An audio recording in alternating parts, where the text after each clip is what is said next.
Hey friends, welcome to the Swing My Heart podcast with your hosts, Kristen, Nicole, and Hannah.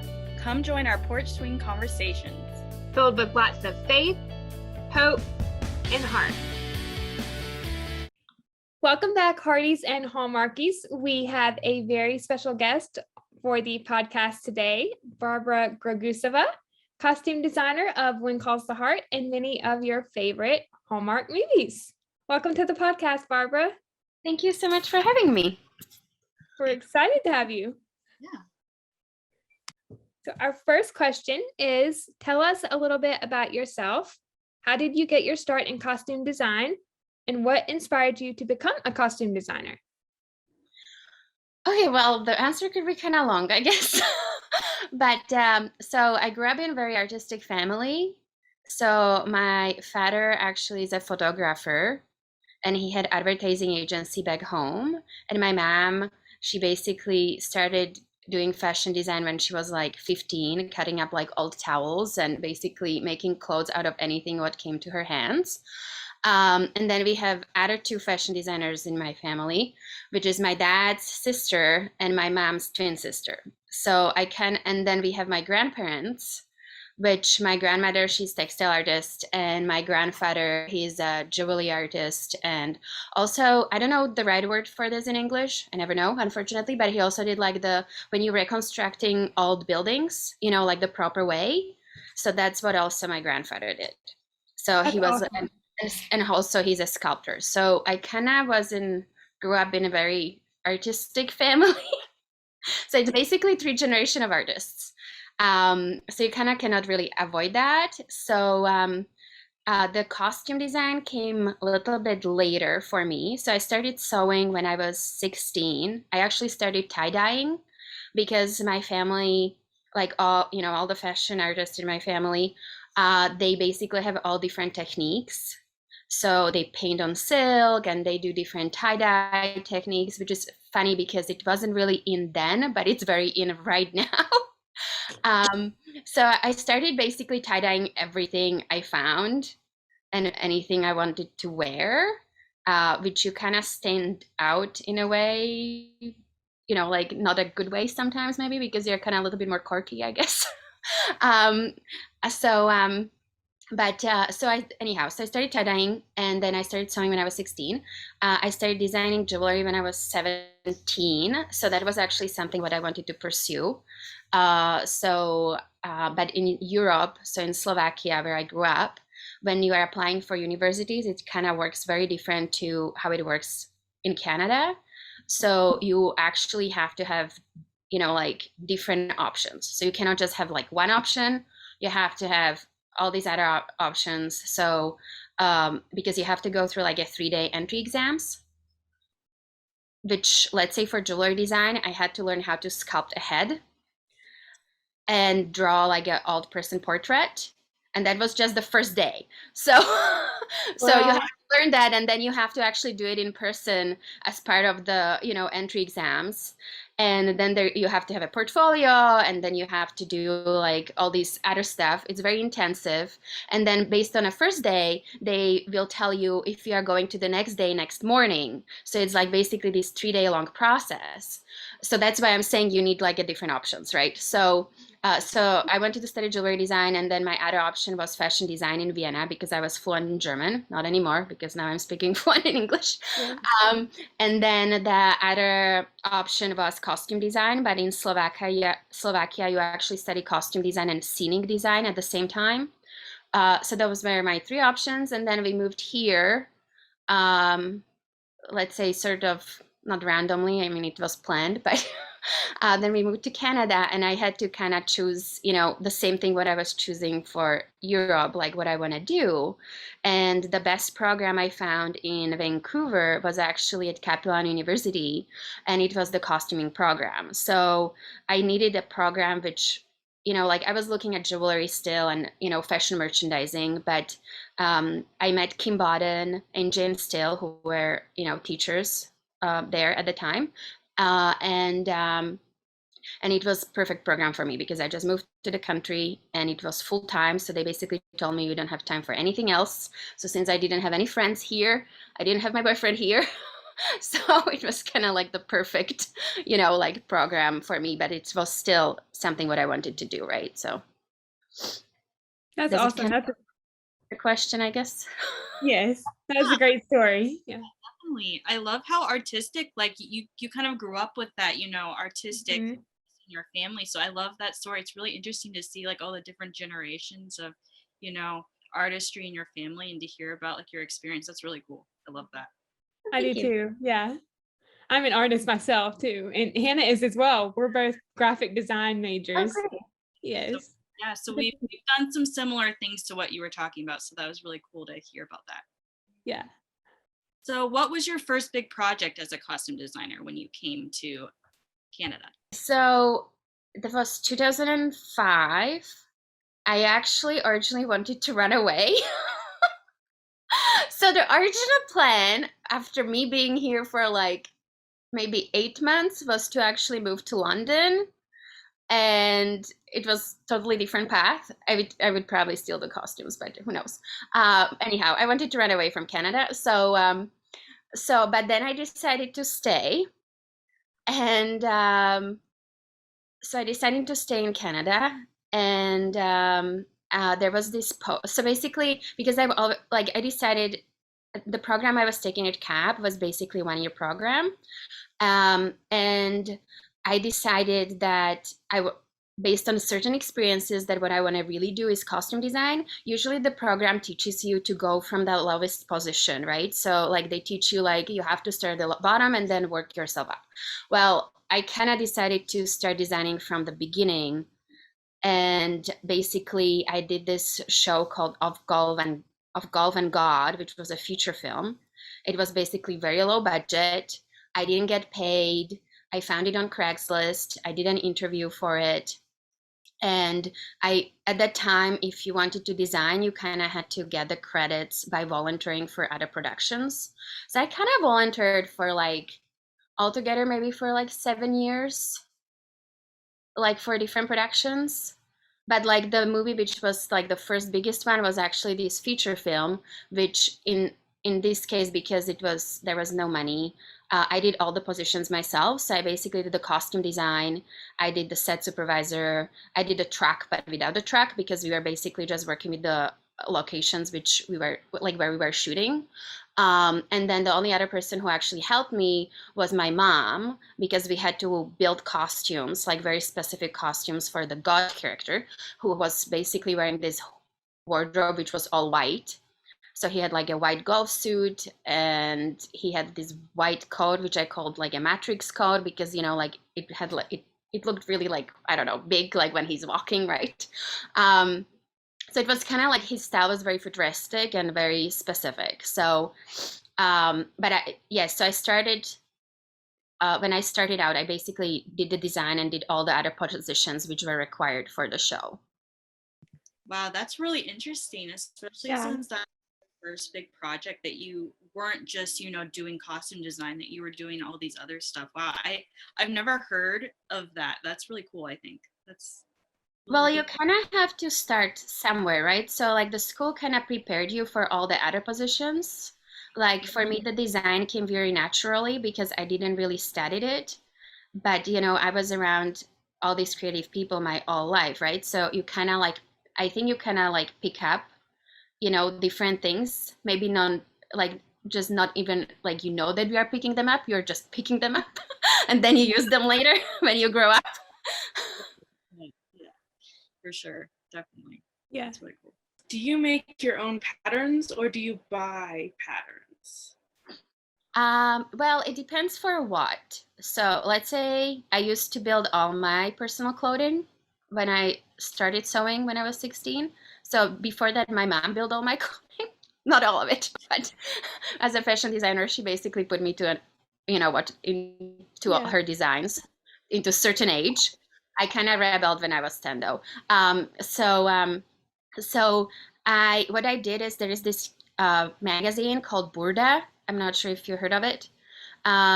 So Burda has basically patterns. It's a contemporary magazine, but it has patterns in it. So when I was building clothes for myself, I found a pattern there, let's say for a coat, which worked for me, like a basic pattern, and then I adjusted the pattern. So that's basically how I did it. So I created my pattern off of a different pattern, but I did in certain instances, I do my own patterns when it comes to like my personal clothing. When it comes to the show though, usually somebody else does the patterns and all the sewing. So let's say on When Calls the Heart, like my mom does the pattern, but also we had a number of other people like Jennifer who did the patterns for the skirts, and they based them on their research or like the historical research, and on my design, like what we need. So there is really like there's variations, I would say. That's really interesting. How do you go about creating those patterns? You mean from scratch? Yeah, like how does that come about? Like how do these patterns come about? Do you like sketch first? Do you what's that process like?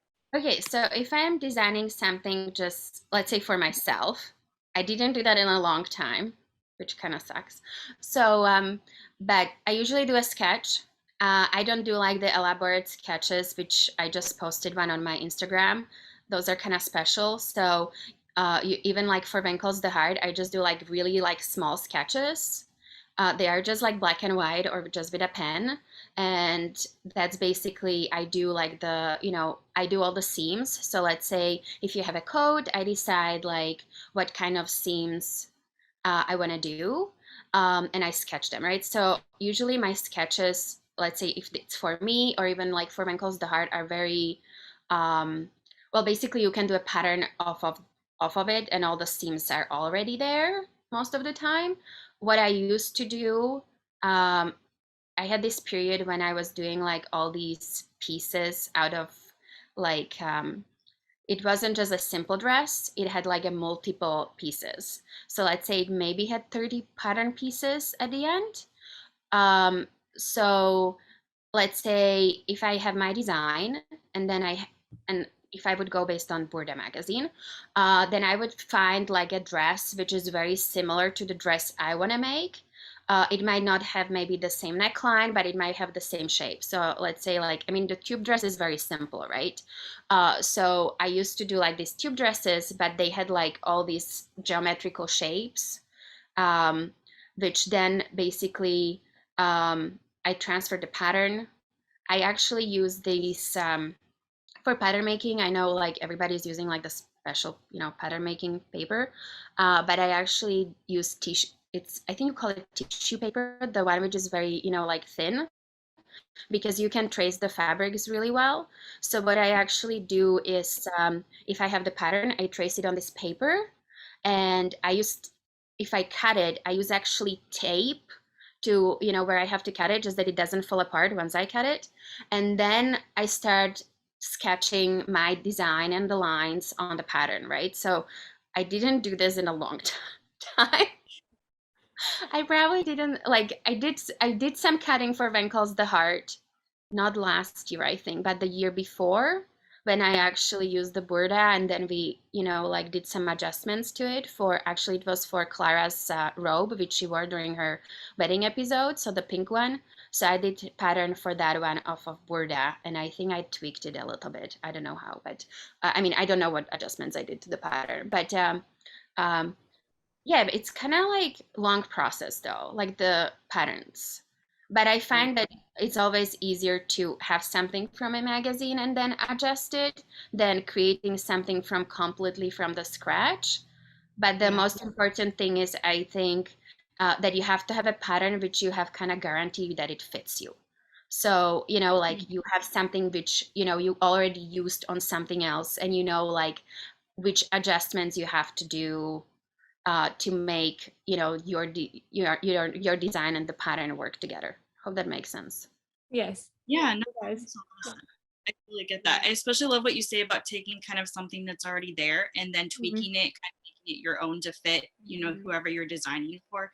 I love that because like as a graphic designer, I love taking things that are already there and changing it to fit like my needs for whatever I'm creating. So I love that you do that as well. That's I really do cool. too. Do you have a particular pattern that's your favorite? No, definitely not. No.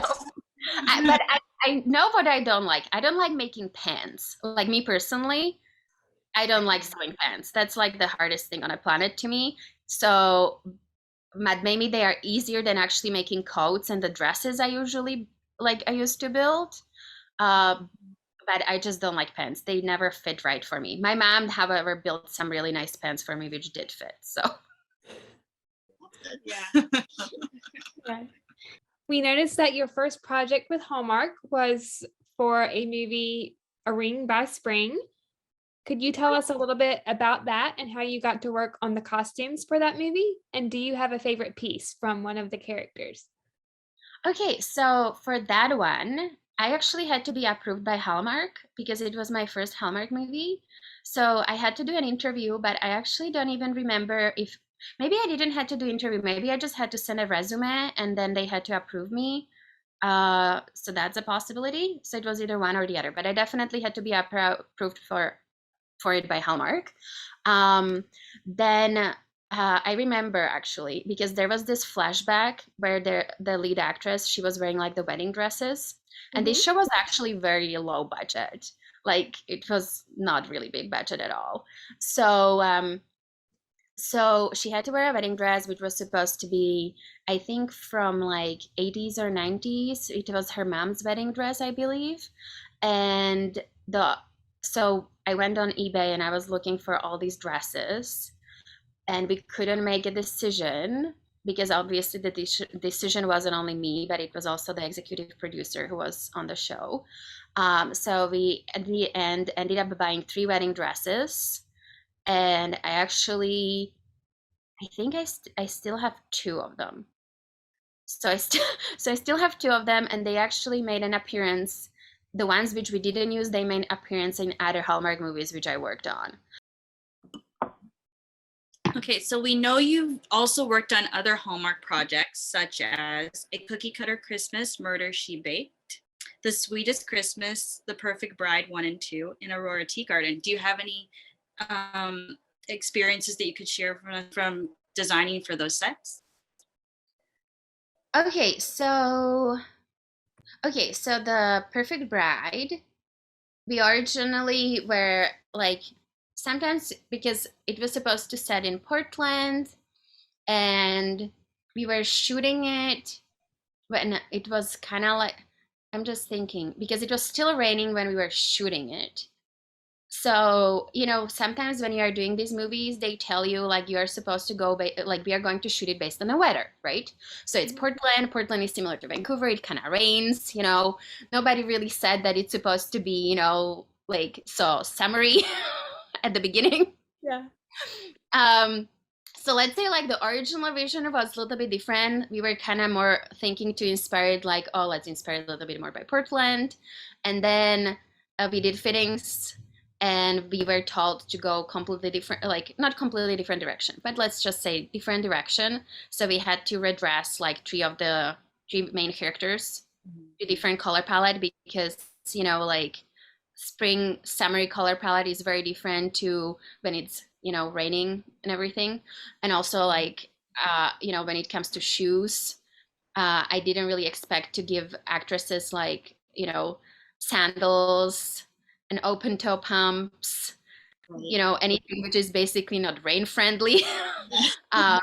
So it started a little bit more like, let's call it like I was dressing more for like fall rainy season, and then it changed to more like summer, spring, and we changed the color palette. And even for Kavan, I wanted to use this like, because he was a photographer, I wanted to use these artsy blouses, not blouses, but button-up shirts. And that didn't really work well. So then we just toned down the patterns to make it a little bit more simpler. What was the other ones? The Cookie Cutter is definitely like the first movie I worked with Erin Krakow and also Janea. For Janea, she actually did a fitting in our apartment. So that's kind of like another thing because sometimes like you don't really have enough time to prep, certain productions.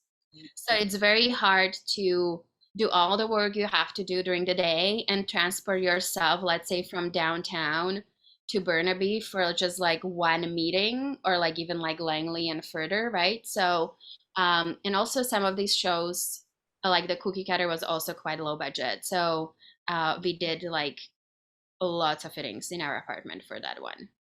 And it was just a studio space. So basically we had a bed, and the next to our bed were costume racks with all the shopping bags. Wow. We know you've been part of When Calls the Heart since season 3. So what led to the Hallmark Channel bringing you in for the show? So, okay, so they needed a designer. I guess that's the first fact. It was actually, okay,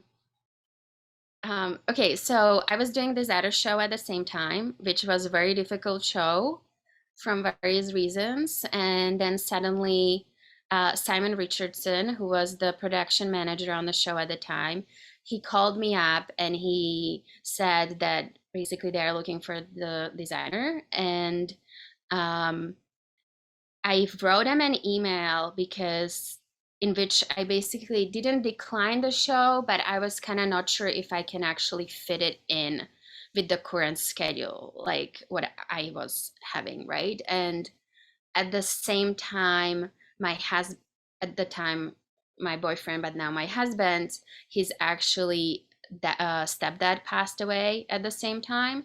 So there was just like, like too many things happening at once. So I wasn't really sure, like, okay, can I do this or not, right?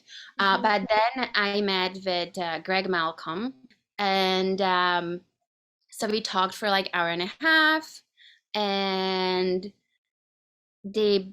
we were kind of on the same page. They told me like what they were their experience before, and we were just chatting. He told me that he saw my work. I think at the time he looked on my website, probably on my IMDb page. So he obviously did his research. He was really nice, and yeah, and then he kind of was trying to convince me to do it. Oh. He said really funny thing. Oh. And then I kind of took it, I think, on a spot. But usually you have to go through like the whole process of, like the approval and everything. So then we went to Vicky and the other producers of When Calls the Heart, and he said, well, we need to do the process of approval. And she basically said that she's already good. She's approved. Oh. So honestly, it was probably like the whole thing took like maybe 3 days. Wow. Like back and forth, like when it comes to like me talking to Simon and then me meeting Greg, and then it was hour and a half, and then I basically got the show. So it was really quick. But I believe at the same time, I did a show called Plum Pudding. Is it Plum Pudding? Yeah. Yeah, that one. So, and I think the Brett Cravoy produced that one. So he recommended me for When Calls the Heart. So I think that's how it kind of happened, because they wanted me back on the murder mystery as well. But because I got When Calls the Heart, I had to unfortunately turn it down because the timing didn't work out. So that's awesome. We're glad that you're a part of When Calls the Heart as the costume designer. You've done a great job. Yeah, it's actually funny because I knew that the show, when they were starting to shoot like the first season when it came to town, and because I left, period costumes, it was a show which I was like, oh, I really would love to design it. And then they did the second season, they changed the designer, but I didn't really knew anybody who was on a production, and I wasn't really that known either. So it was kind of funny that I at the end ended up working on it. Yeah. That's great. Yeah. With it being a period-based drama, how do you go about researching the styles of that era, and do you take any creative freedom? So we definitely take creative freedom. I have, it's kind of stylized. I mean, you already know that, right? So some people are saying, it's not period, But like when you even look on other series which are actually supposed to be historically accurate, everybody takes their liberties and changes, the historically accurate costumes to the show they are making, right? So only the very historically accurate ones are actually the historically accurate ones.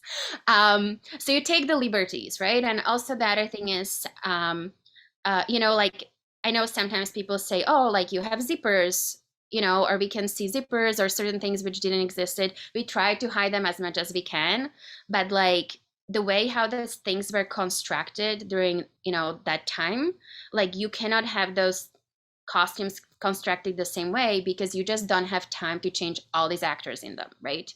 Like we would be here probably for months and months to actually shooting this, which there is no budget for it, right? So I think like the one important thing is that you have to work with the budget you are given, and also like when I was hired to do a show, they basically told me that they want me to go because the first season was very historically accurate, right?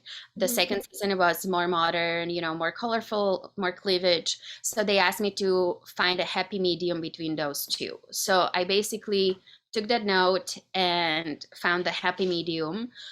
For the research, like anytime when we are building any costumes, I do historically accurate research for that time. However, it's sometimes really hard to find, like some specific pictures for that time frame. Let's say like we had problem to finding like a right picture for a beekeeper costume for an ad, right? Like that was a little bit difficult because you don't have a book of beekeepers, throughout the history, right? But like, let's say if I'm building any walking suit or we are doing the wedding dresses, bridesmaid dresses, the wedding dresses we were not building, but the bridesmaid dresses, we build all of them. So I go based on the research and then I find the fabrics, and then we build the costumes. Nice. Yeah. Is there a certain character that you have to customize the most pieces for on When Calls the Heart? Well, I mean, for the ladies, we do the most, definitely, just because, I mean, even if you watch the series, right? So, like we try to upgrade the look of everyone's over the season and make it better every year, as much as we can. So, one more time, what was your question? Sorry. No, you're good. Is there a certain character on When Calls the Heart that you have to do the most work with? Okay, so yeah, so with the ladies, we build not like everything, but we kind of reconstruct and build everything. The blouses are something what I try to find just because we don't have capacity to really build everything. But we do reconstruct all the blouses and add, zippers. The thing is though, because of the hairstyles, you have to have an easy access. So, and the other thing which I'm sometimes thinking about, like if you don't have really a maid and you have a fastening at the bag, how you would actually do it yourself, because doing buttons on your back is freaking hard. So the ladies, then the kids, definitely like the girls, like all the dresses. So we rent some for the background, but we, at certain point, I don't know which season, like we started to build more and more for girls.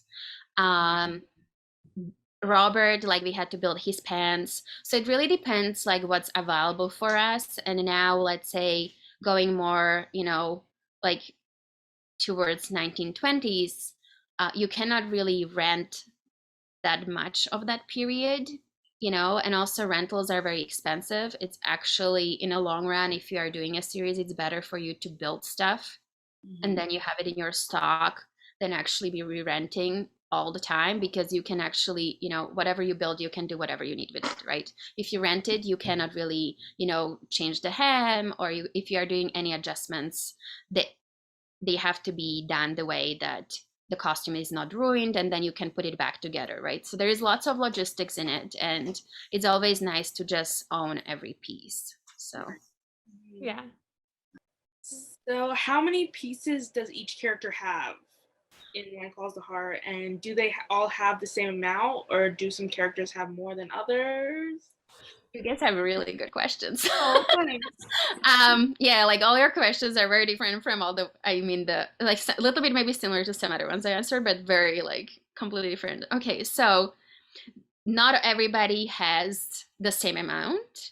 Definitely Erin is winning on the amount of costume rags she has. I know people comment on her amount of coats, and nobody knows where she stores them, neither or neither. Then the next person would be Pascal from Ladies. Then the guys, they kind of have sort of same amount. Like I would say some characters like he came really caught up last season, like in season 9 with his wardrobe. So he expanded. Then even Anad's wardrobe expanded. But yeah, like they, like let's say Gawain, Bill, they have all like one costume rack just for them. Then we have Lucas also. He has one full costume rack for himself. I think Nathan has a little bit less just because, you know, he doesn't have that much of a casual wardrobe as everybody else. And then the other characters like Molly, Florence, Faith, Fiona, they kind of, I would say, almost have the same amount. Like usually we could fit like one of them and another one on one rack, but now they are starting to also overflow. So yeah, so it's very different. And we also eliminate stuff, right? So but we still keep the stuff which we eliminate. So there is like eliminated section. Yeah. Very interesting. Yeah, I agree. How do you determine a character's look overall? Is that something that you have to come up with on your own, or are you given guidance? Well, let's say if it's like a new character, I always talk to the director. Like sometimes the script might have a note, like he's, you know, like let's say he's supposed to be wealthy, or when it comes to guys, right? Like so it gives you like the script kind of gives you information about the status. Let's put it this way. Then I talk to the director of the episodes or episode. I mean, it's usually 2, so episodes. And then also John Tinker. So we discuss a lot when it comes to costumes and if there is any specific. I wouldn't say I get really like specific guidance. So it's more just like, you know, you have certain words which help you to put you towards the right direction. And then we had this year, we have May, right? So, so her wardrobe was supposed to be more modern than anybody else's. Modern, I'm calling not like modern to this time, but modern for that time. More modern for that time. So so I kind of wanted to choose like very specific fabrics, like different from anybody else. You know, like all the fabrics are very specific to the character. So, you know, like if I am creating a look, I'm looking at like the color palette of the fabrics, but also like the detail and the material they are made out of, because, you know, like certain characters don't wear certain fabrics. Like it has to have like the right feel, right? So like her fabrics are very specific to her, and also like the blouses, I wanted her to have a little bit asymmetrical details, like just something a little bit different from, you know, the ladies in Hope Valley, right? So you kind of want to have the to differentiate them. But when it comes to also color palette, just because we are working with such a huge cast, sometimes I don't want them to be, you know, like like I try to have them always in a different color palettes, or at least like different shades of different colors. Sometimes they do end up in different shades of reds. That was intentional.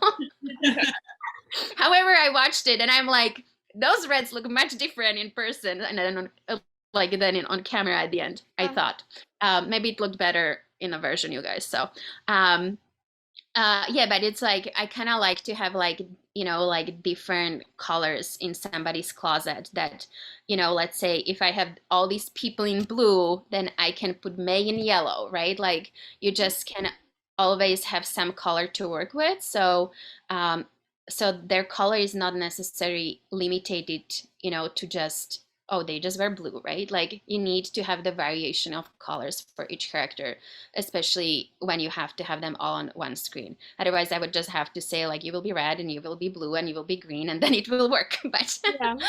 Yeah. Yeah, I love that. It's really interesting. And everyone, has their own style, which is really nice. thank you.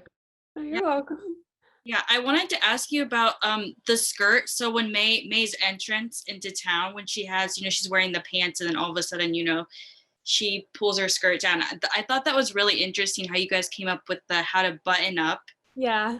and like so it's not shown. I thought that was really interesting. How did you guys come up with that?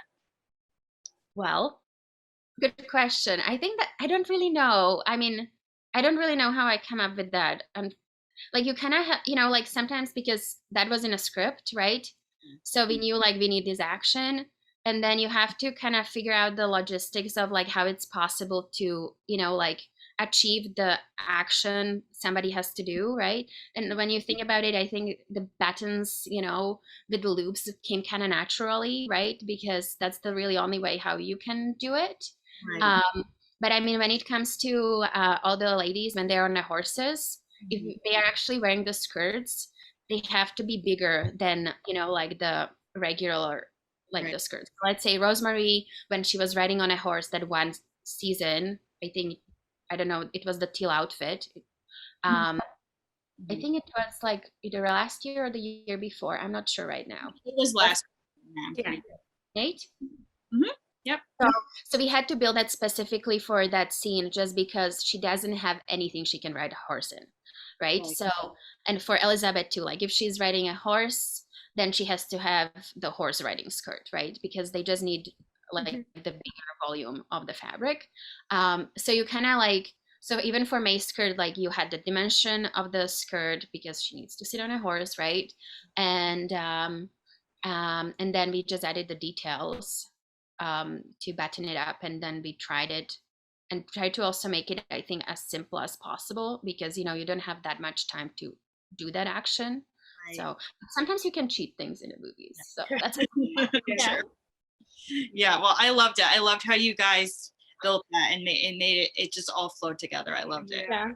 Yeah, we talked about that scene on our recap. Yeah. Oh, cool. How much we loved that scene. It was really cute. Tell us a little bit about how you decide on the embellishments for the costumes. Where do you like to find them, and do you have a favorite embellishment? Okay, well, definitely buttons. I love buttons. I started collecting buttons too because if you don't buy them when you see them, then they will not have them when you want them. So buttons for sure. I do like trims. We did lots of costumes with self-covered buttons, which kind of gives it completely different, different look. Like when you buy like the check buttons or something, check crystal buttons, like it just two different looks, right? Or wooden buttons. But if you have like the self-covered buttons, it just makes it look more clean. So it really depends on a costume though. So and also like the details change also over the time, right?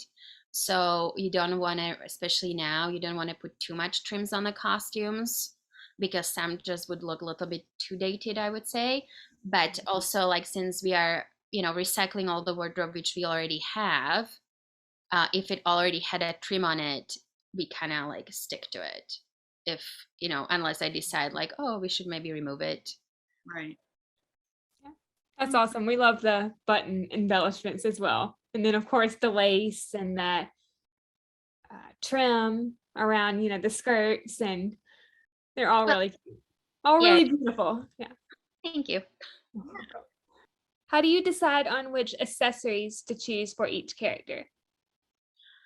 Well, I mean, with the accessories, we usually do earrings. We don't really do necklaces until script is asking for. Either we don't really do too much brooches. I think maybe it's because it's still, all the people there are not really that wealthy. So I think like eliminating a little bit the jewelry, it kind of a little bit brings it down, right? and I don't really like over accessorizing things or costumes that much. And I mean, when it comes to, let's say, earrings, like Elizabeth's earrings are very always like the small, like the teardrop, like something very dainty and tiny. And then when it comes to Pascal, you can go really over the top. Right. So she has some really nice one this year too, like some new ones. And I collaborated with few designers who actually send me pieces from their collection. So they show me what they are, making, and then I choose like what could work for the show, or sometimes they do something custom. So I worked with Julie Ellen Designs, and then I worked with Kim and also Brooke. I can post them later on my Instagram because I have few jewelry pictures. And yeah, so like, and then also like when I was in Europe, I actually picked up few pieces, which some of them ended up in Rosemary's closet. Maybe Faith got a pair.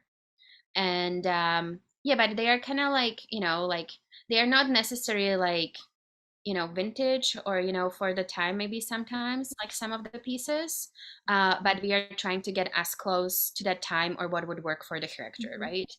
Obviously, sometimes the big diamonds are questionable, but I always try to make all the jewelry very like, which ends up on the cast, like that it looks very tasteful, right? Like it's not like too much, like, and it also works with the outfit, right? On that, you maybe can think it's just fake. I mean, she was an actress, so maybe she just, collected all these fake jewels. I love seeing all the accessories that the cast wears for their characters. So how do you go about finding shoes to go with the outfits for each character? Shoes. Okay, so it really depends who needs new shoes right now. Yeah. So if it's a new character, I find like there's few websites which I use, or I started using like last, let's say 2 years. Sometimes I do find a really cool shoes on Amazon though. I forgot when Kevin's, so Lee's, it was Lee's sister's daughter came for a visit. So I think her shoes came from Amazon, if I remember correctly. Which, like it's usually like a really lucky find. But especially like during COVID, we were not really shopping in stores that much. And also there was this really great store with like Spanish shoes, which closed down. So I kind of had to find replacements for that one. There is a Miss Moose in Vancouver, so some of the shoes come from them. So actually, Fiona's boots, the black ones, came from Miss Moose. They are like probably one of my favorites. So it really depends because also, like for example, for Elizabeth, the shoes have to be very practical because she is in them the most, right? And also like you are kind of thinking also on a surface she's walking, right? So like you want to find something more comfortable. So the vintage pair might not be necessarily as comfortable like for somebody else's, right? I mean, the shoes are very, you can get blisters from shoes really quickly, right? So you kind of want to have the right pair, and sometimes even stretching the shoes might not really help to, accommodate the comfort which you need. Then for guys, luckily there is certain brands which came up with like nice more vintage styles, especially for men's dress shoes and boots. I mean, the zippers sometimes you just couldn't avoid it because unfortunately everybody these days wants to put a zipper on every boot to make it easier for guys to take them off and on, I guess. But let's say Lee and Gowan, they have their shoes until we don't need shoes for like stunt scenes where we need multiples. They have the shoes which were built for them, I think either during season 2. Oh, wow. And they're still alive. So we just have to take really good care of them, right? But both of them love their shoes and they were custom. So that's also an option, right? I'm thinking to maybe Elizabeth would need some custom ones, but we will see. Yeah. Yeah. Right. Yeah. What about Nathan's boots? Nathan, you mean the Mountie boots? Yes, the Mountie boots. Yeah. The Mountie boots are actually rentals. Okay. So like Oh. his whole uniform is a rental as much as it was actually built for When Calls the Heart. But like for Mountie uniforms, you have to have license to use them. And also if you want to build them, you have to have a license. So not just anybody can build them and use them.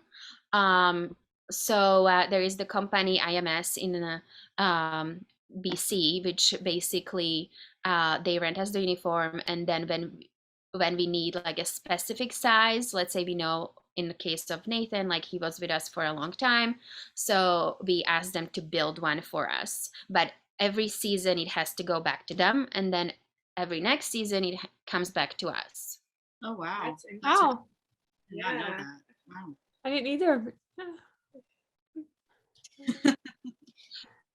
Do you work together with the actors as they get to know their character when designing pieces?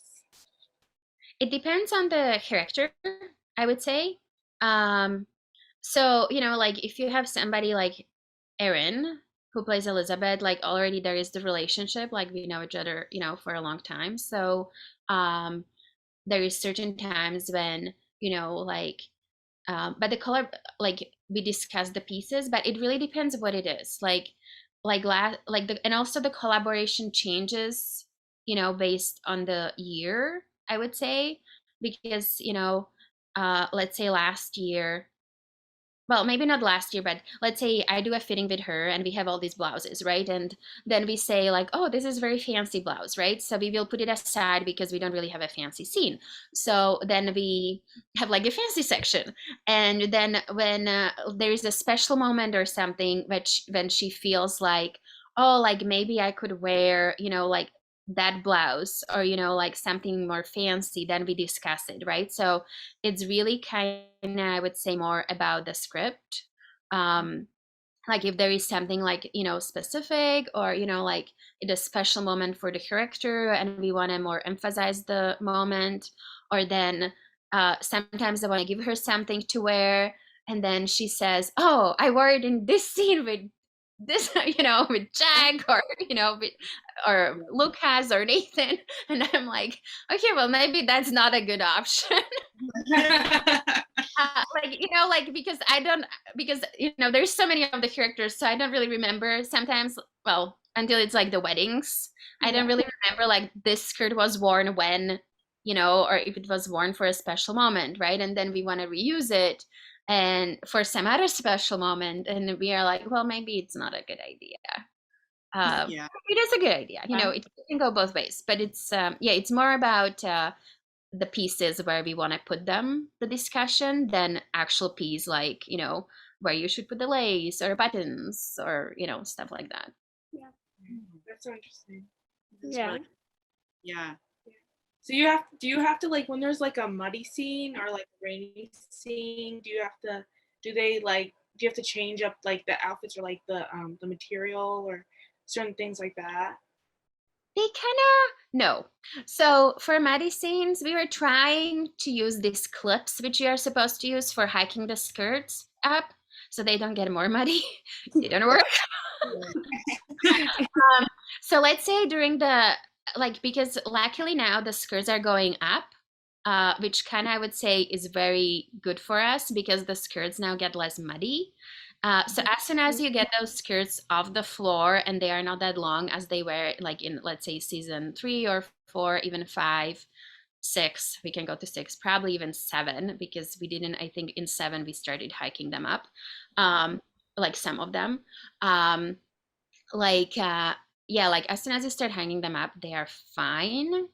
They still get muddy, but they definitely get less muddy now than they used to. Like when we are at the end of each season, because we actually finish during the worst weather, right, in Vancouver. So we were also locked out on weather, I would say, last few years. I have to knock on something. So it wasn't as muddy as it used to. So we have to scrape the mud first off the skirts and then we wash it. Well, some actually we realized over a few years that some fabrics can be washed. certain fabrics we actually we pre-wash them before we actually cut the fabric to make the skirt out of it, just because you want to do the shrinkage before you cut the piece out of it, right? So if there is a fabric you can wash before creating piece out of it, it's best to do that. So we did that, but also like sometimes, you know, you have to scrape the mud off and then it creates the stain, and that's a whole another story. So and sometimes you don't even know how the stain happened, because I know there's a skirt which has a stain on it. I don't know if we took it off yet or not, or if we just like different lighting, right? Like on certain light you don't see it, and then in certain lights you see it. Because like most of the things have to go to dry cleaners, right? So do you have a favorite or a few favorite characters on When Calls the Heart that you like to create for? Okay, I don't think I have really specific, because each of our characters has, you know, they just have all very different styles. Even like when it comes to men, when I'm like looking for their suits, based on the fabric and the details, it kind of tell me like which character should wear it. So because they are all different, I would say like probably not really. Like I like, you know, I like creating stuff from scratch, but also like when you are creating new character, let's say we had even Lucas's mom, right? It's really, for me, like the creation usually starts during the fitting. So because I need to see the body shape of the actress to know what would actually work for that person, right? Because it's very custom, right?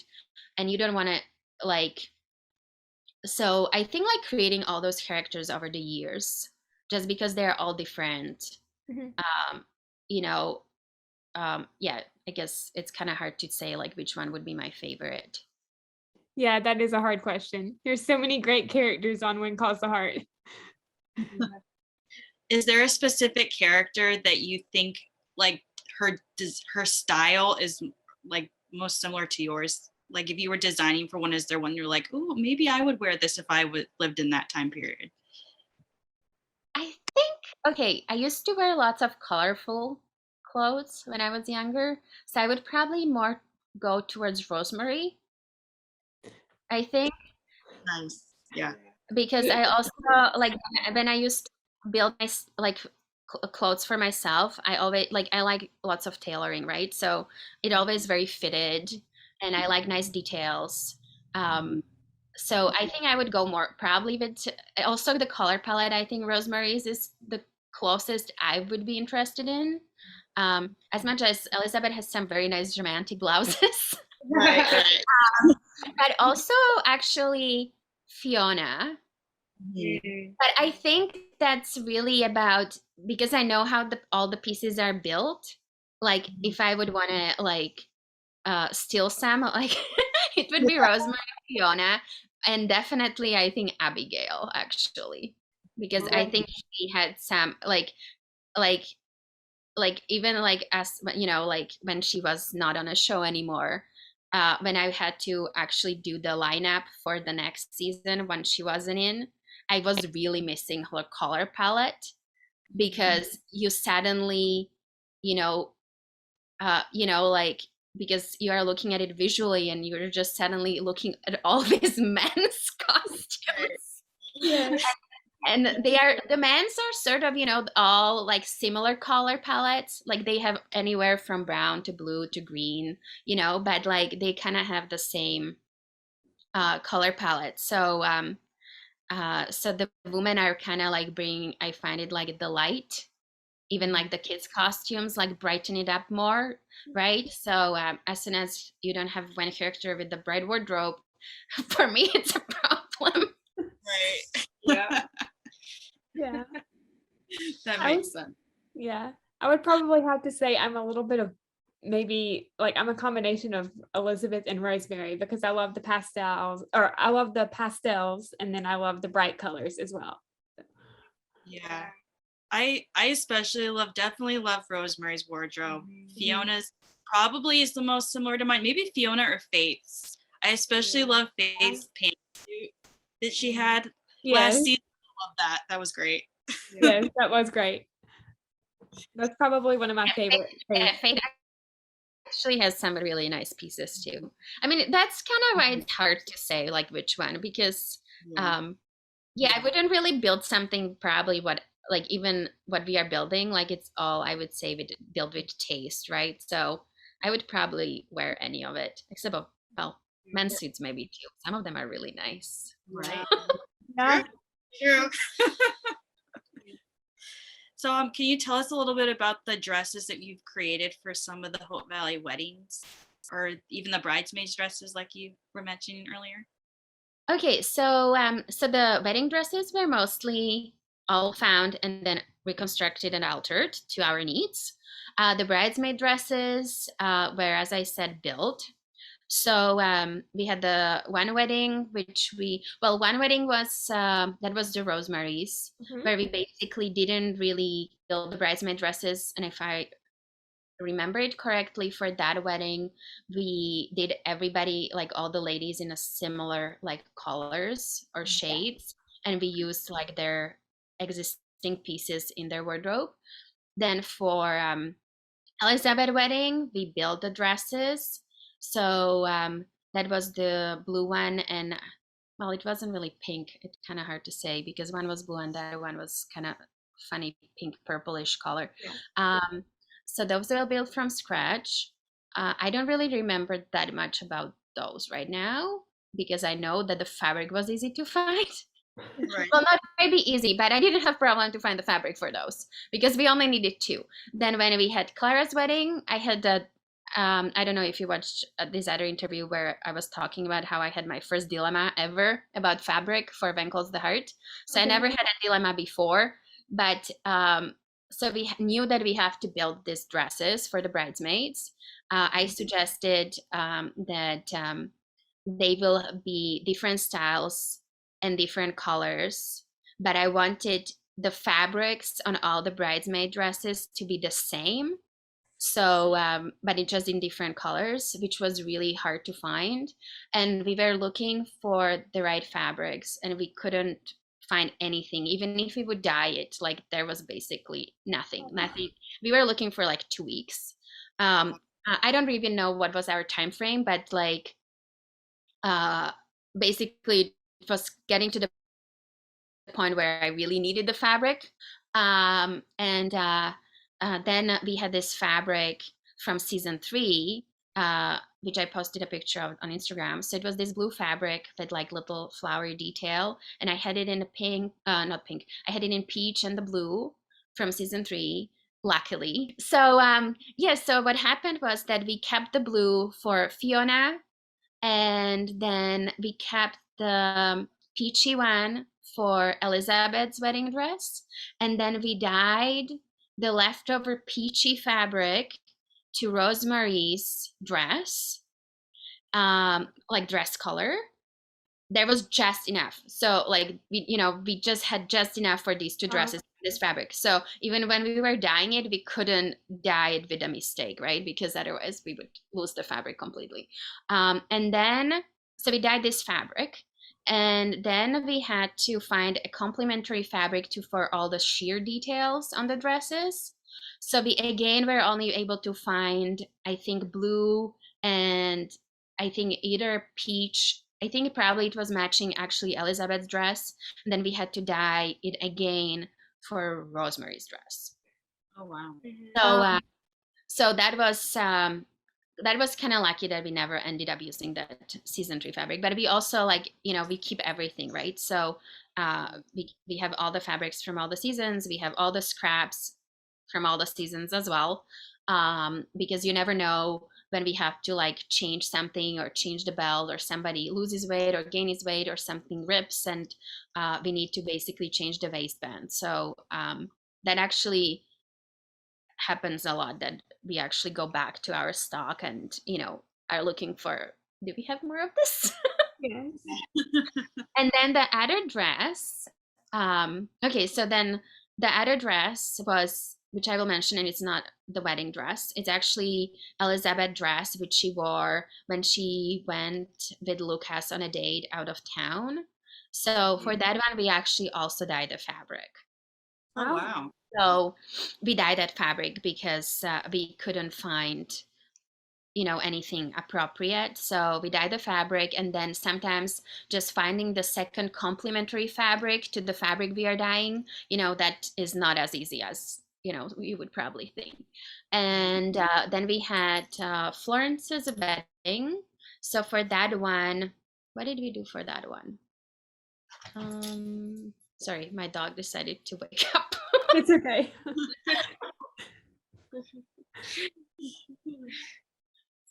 I think that Elizabeth had the pink dress. I don't know if Rosemary had the green dress right now. I have a feeling maybe. I think so.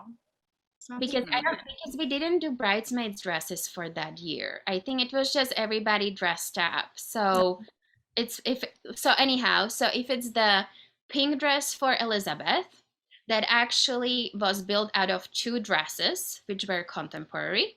Oh, wow. It was very funny because I found one in Nordstrom and I tried it on Erin, and then I knew that we can make it work, but we needed to make the skirt longer. But you cannot make the skirt longer until you have the same fabric, so you need another second dress. So there was only one on eBay, luckily, which I was able to get my hands on. I think when we even tried the dress on, we didn't even know where she was going to be wearing it yet. So because sometimes we, like I find something which I think like will have some potential, we try it on just to make sure there is the potential, and then we are waiting for the script to come out if we can, find a home for the piece, right? So we don't even build it or alter it until there is a home for it in a script, right? But at least we know like, oh, we have something if we need it. Then also Elizabeth had the very like the deep red dress with the black lace.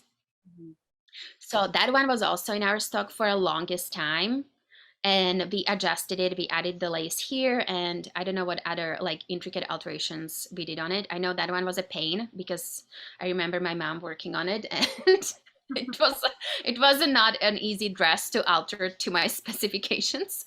And then we had dress for Molly for Florence's wedding, so that was also built out of 2 different dresses. Um, and because I really love the fabric of the dress which we found, and we added belt to it. Clara's wedding dress, that was like a lucky find. So it was, yeah, my dad actually found that one, and I mean I work with my family, right? So that's why my dad found the wedding dress. So I told him kind of like what I'm looking for, and he went to this bridal store and he found the perfect dress, and then we just basically altered it. And yeah, because we kind of like we don't have a capacity to build all the details which you see on the screen, right? So we are usually looking for the pieces which already have existing detail to have the embellishment, right? But since we don't have time to really create it ourselves. All the wedding attire was beautiful. We all really loved it. And of course, everything else as well. Yes. Also pretty. Yeah, it's really cool. I especially loved Clara's, like the bridesmaids dresses for Claire. Yeah. So it's really interesting to hear about like how those came to be and how like you had to dye some of them and how you've had that fabric for a long time. So that's really interesting. Yeah, don't ever throw anything out.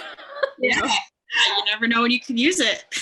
Yeah, or conforming 2 dresses like to fit one or to be one or to go into one piece. That's really cool. So cool. And you working with your family, I think that's like so great. And being able to like each like design and all put your ideas together.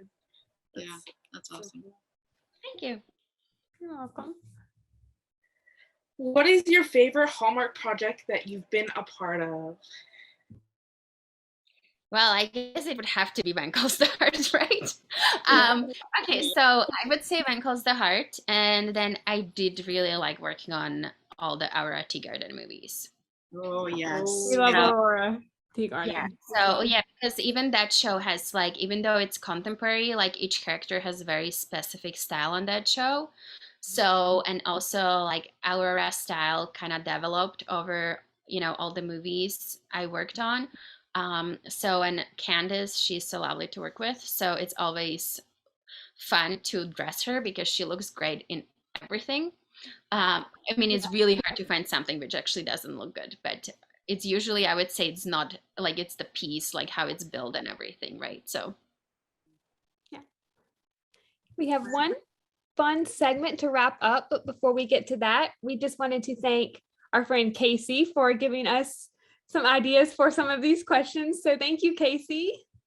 We have a Would You Rather segment to end the interview, and they are wardrobe related, which I think will be a lot of fun. okay, I don't even know what that is. So would you rather wear summer clothes or winter clothes? I will go, well, that's a tough one. I will go with summer, I guess. Summer. Yeah, me too. In your wardrobe, do you typically prefer to wear more formal attire or casual attire? If it would be up to me, I would go more formal, but I do actually wear more casual. Makes sense. Yeah. So would you rather design a wedding dress or a ball gown? That's a very trick question. I did lots of wedding dresses, and I think I technically only did one ball gown. Maybe I will go with ball gowns. Nice. Let's see, would you rather design a floral pattern or a plaid pattern? Oh, that's funny. Well, you already know how I feel about plaid. Yes. Right. I think I would go with plaid because there could be maybe more fun with working with Yeah. plaid. Yeah, and I actually do have some gorgeous fabrics which I would like to chop up. So Nice. That's fun. That's fun. I've always loved Lee's plaid pants. Yes. Worked on any of those, but I've always loved his plaid pants. Yeah. well, I cannot take the credit for them, but I kept them going. So Good job for that, because those are great. I Yeah. love them. I love whenever he pulls those out. So that's great. Would you rather wear boots or sandals? oh, definitely boots. I would wear boots in summer if I wouldn't, if it wouldn't be so hot. So Oh no, me too. I totally get that. I'm the I same. get it too, yeah. I actually recently, a few weeks ago, or maybe a few days ago, I was wearing these like leather boots, and it's March. So it's like spring. well, you are not that bad. I sometimes wear boots like when it's like June. I do too, sometimes, yeah. So I don't really take boots off until it's very, very hot. So Yeah, same. I feel that. I feel like sometimes can go much better with outfits, or I feel like they're much better, more comfortable sometimes to wear and easier. Mm-hmm. And the last one, would you rather design A a beret. beret or a fedora hat? I would probably design some completely different hat, I would say, because they're kind of both very specific. I think I would wear something more like, when you go to Ascot's and you wear like the the big ones with the big Yeah. and flowers on it. So I Right. think I would go with the option which you don't have there. That's completely okay. Yeah, no, Yep. don't blame me at all. That'd be Yep. fun. Well, thank you, Barbara, so much for coming on. This was a lot of fun. Well, thank you so much for having me. It was really nice meeting you guys. Nice meeting you too. Yeah. And we hope that there will be many more seasons of When Calls the Heart, and we hope that you'll be able to continue with the show because you're an amazing costume designer. Thank you so much. Yeah. You're welcome. All right, Hearties and Hallmarkies, that wraps up our interview with Barbara Gregusova. We hope you have a great day or night wherever you are in the world, and we hope you enjoyed this interview. Thank you so much for listening, and we will see you in our next episode. We love y'all. Bye. Bye.